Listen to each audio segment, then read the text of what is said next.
Jadi limau kasturi kita ambil daun dan buahnya. Okey.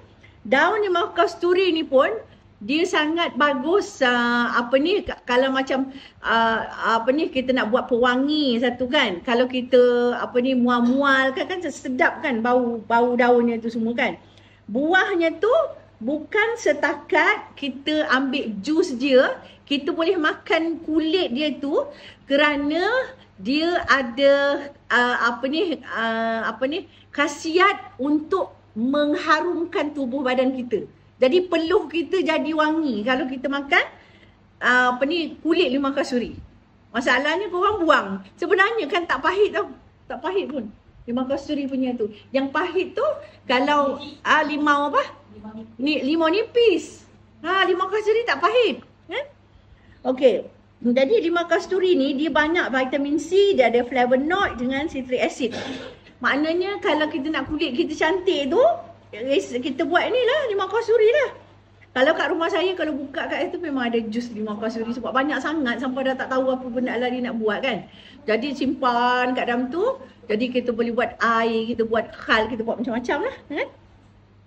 Okay, khasiatnya meningkatkan imuniti, menurunkan kolesterol, menyejukkan badan dan mencuci paru-paru. Jadi dia juga dapat mencegah batuk berkahak, asma, sesama, keletihan dan bau badan. Kalau kita tengok yang keempat ni pula lemon. Lemon. Tengok limau kasturi warna dia apa? Hijau kan? Kalau lemon dia bila dia masak dia warna kuning. Warna kuning ni kita ingat dia sangat-sangat bagus untuk hati.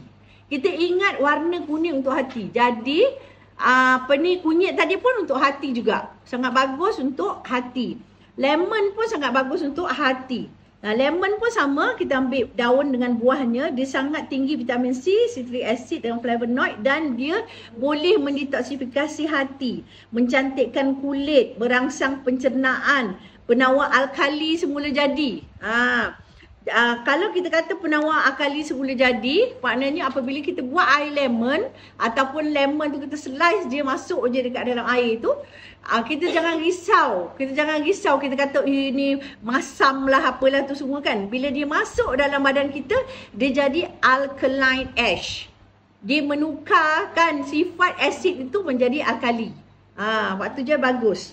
Jadi lemon ni juga bagus kalau orang tu sembelit, kulit dia tak cantik, keletihan, kan, batu karang, tak ada kolesterol.